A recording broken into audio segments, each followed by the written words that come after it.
You've got a new ad up in South Carolina taking direct aim at Senator Santorum. You call him a corporate lobbyist, a Washington insider with a record of betrayal. You also call him corrupt in that ad. Senator Santorum is standing right here. Are you willing to stand by those charges and explain them?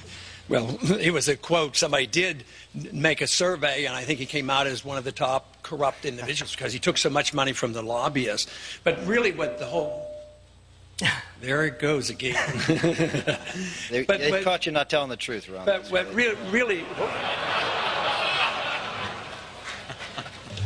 really counts is his record. I mean, he's a big government, big spending individual because, you know, he preached the fact that he wanted a balanced budget amendment but voted to raise the debt to 5 times. So he is a big government person. And we as Republicans know something about right to work. He voted against right to work. He voted along with No Child Left Behind to double, you know, the size of the Department of Education.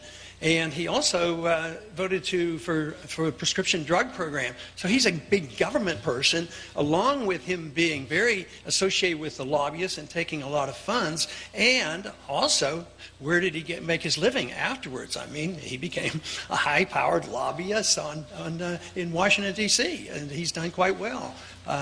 We checked out Newt on his income. I think we ought to find out how much money he's made from the lobbyists as well. A lot of charges there, Senator. Yeah, I was going to say, do I have 20 minutes to answer these? Take your time. Let's talk about the corruption issue.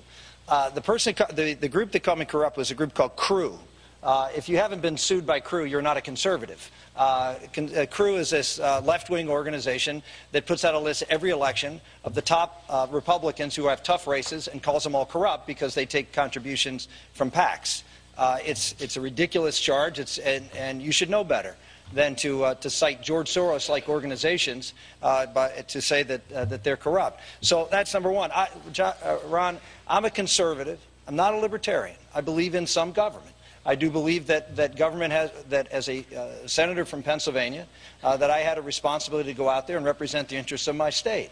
And that's what I did, to make sure that Pennsylvania was able, in formulas and other things, to get its fair share of money back. I don't apologize for that any more than you did when you earmarked things and did things when you were a congressman in Texas. As far as the money that I received, you know, I think I'm known in this race, and I was known in Washington, D.C. as a cause guy.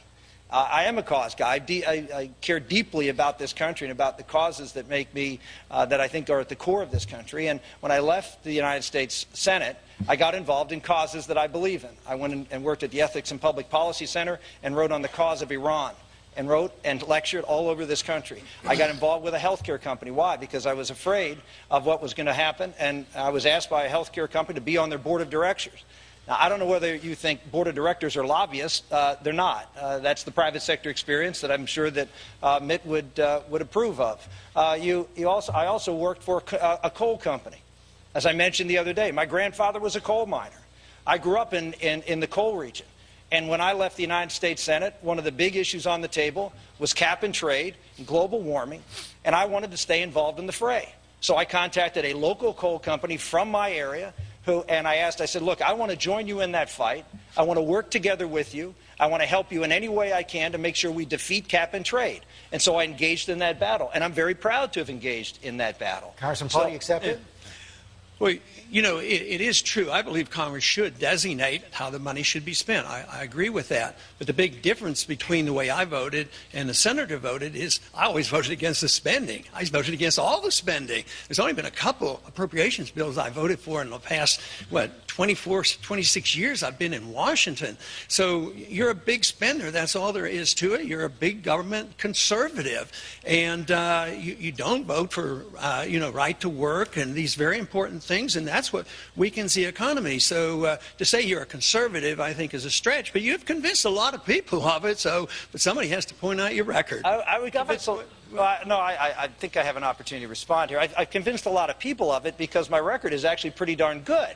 I supported and voted for a balanced budget amendment, the line item veto. I voted, in fact, I used to keep track when I was in the United States Senate of all the Democratic amendments and all amendments that increase spending. I put on the board something called a spendometer.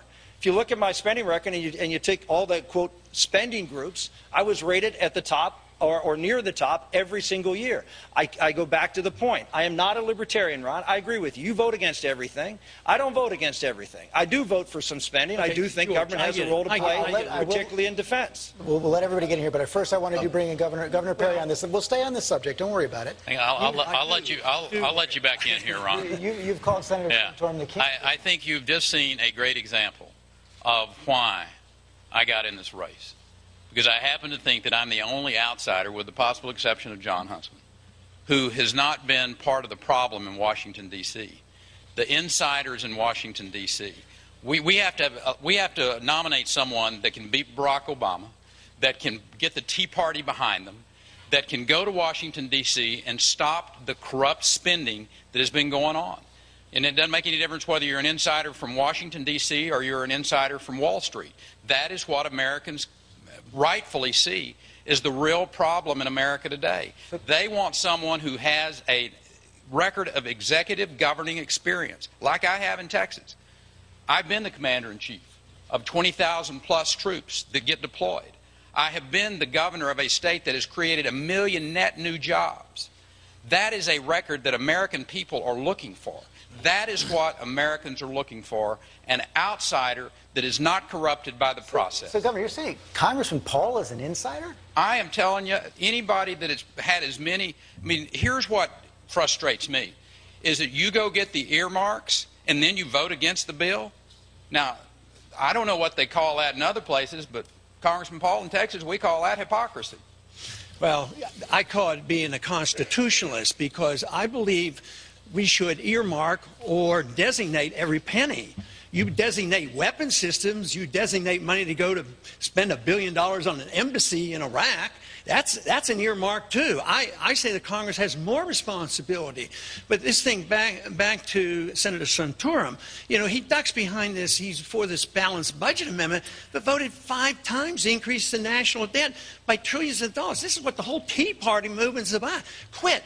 Government's practically stopped over increasing the national debt. You did it 5 times. So what's your excuse for that? That's trillions of dollars. You kept this thing going. You didn't do very much to slow it up when you had a chance.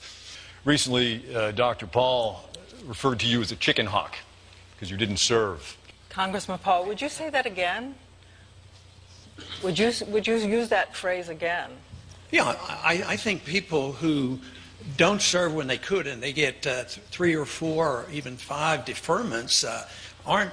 They have no right to send our kids off to war and not be even against the wars that we have. I'm trying to stop the wars, but at least, I went when they called me up. But, the veterans problem is a big one. We have hundreds of thousands coming back from these wars that were undeclared, they were unnecessary, they haven't been won, they're unwinnable. We have hundreds of thousands looking for care. And we have an epidemic of suicide coming back. And so many have, if you add up all the contractors and all the wars going on in Afghanistan and in Iraq, we've lost 8,500 Americans and severe injuries over 40,000. And these are undeclared wars. So Rick keeps saying you don't want this libertarian stuff. But what I'm talking about, I don't bring up the word, you do, but I talk about the Constitution. The Constitution has rules, and I don't like it when we send our kids off to fight these wars, and when those individuals didn't go themselves, and then come up and when they're asked, they say, oh, I don't think one person could have made a difference. I have a pet peeve that annoys me to a great deal, because when I see these young men coming back, my heart weeps for them. Speaker Gingrich. Well, Dr. Paul has a long history of saying things that are inaccurate and false. The fact is, I never asked for deferment. I was married with a child. It was never a question. My father was, in fact, serving in Vietnam in the Mekong Delta at the time he's referring to. I think I have a pretty good idea of what it's like as a family to worry about your father getting killed.